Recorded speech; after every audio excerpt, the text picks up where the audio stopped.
Tirupati zipper, যেটা ওইখানেও নাকি আগুনের সূত্রপাত দেখা গেছে। ওইখানেও আমাদের ফায়ার সার্ভিস কর্মীরা কাজ করতেছেন। আসলে আমরা বিকাল 2:30 নাগাদ আমরা যখন দেখতে পাই আগুনগুলা, আমাদের ফ্যাক্টরি থেকে সিকিউরিটি ওনাদেরকে জানানো হয়েছে যে আপনাদের ফ্যাক্টরির 8ম তলায় আগুন ধরছে।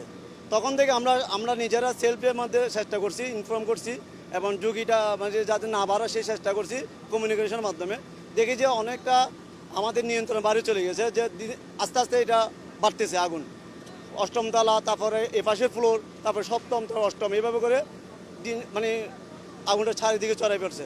এখন আমরা এর মধ্যে আমরা ফায়ার সার্ভিস, নৌবাহিনী, বিমান বাহিনী, এদিকে চৌমুহনী, এদিকে আমাদের লোকাল সিবিজেডের ফায়ার সার্ভিস সবগুলো এক্সটেনশন অনেক 16টা ইউনিটে এখন কাজ করতেছে। কিন্তু ওরা যেটা ওদের কাছে মানে বারবেলি আমি শুনছি, ওদের মানে বলতে চাই নিয়ন্ত্রণের বাইরে। হ্যাঁ, তো আমাদের জন্য যেটা ঝুঁকি হচ্ছে সেটা হচ্ছে বিল্ডিংটা যদি ধসে পড়ে, আপনারা দেখতেছেন পাশের বিল্ডিং যে তিরুপতি জিফার, যেটা ওইখানেও নাকি আগুনের সূত্রপাত দেখা গেছে। ওইখানেও আমাদের ফায়ার সার্ভিস কর্মীরা কাজ করতেছেন। তো এখন আমাদের ঝুঁকিটা হচ্ছে আমাদের এই রাস্তার এই পাশে যদি মানে ঝুঁকে পড়ে, বিল্ডিংয়ের যে কণাগুলো যদি পড়ে ওখানে আগুনের গোলা, তাহলে আমাদের জন্য মানে ঝুঁকি হতে পারে। সেই জন্য আমরা আমাদের সর্বোচ্চ চেষ্টা করতেছি যাতে ঝুঁকিটা না আসে। আমরা মানে আমাদের দিক থেকে আমরা মানে প্রস্তুত।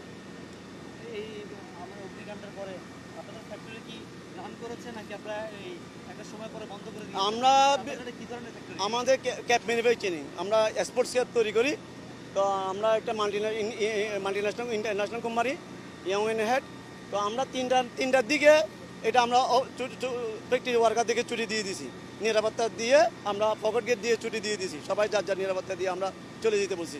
এখন আপনাদের তরফ থেকে কি ধরনের ব্যবস্থা নেওয়া হচ্ছে? আমাদের তরফ থেকে আমরা আসলে আমাদের মানে জানমাল ক্ষতি না হয়, আমাদের সম্পদগুলো যাতে ক্ষতি না হয়, আমরা সেই ব্যবস্থা মানে প্রাথমিকভাবে নিয়েছি আর কি।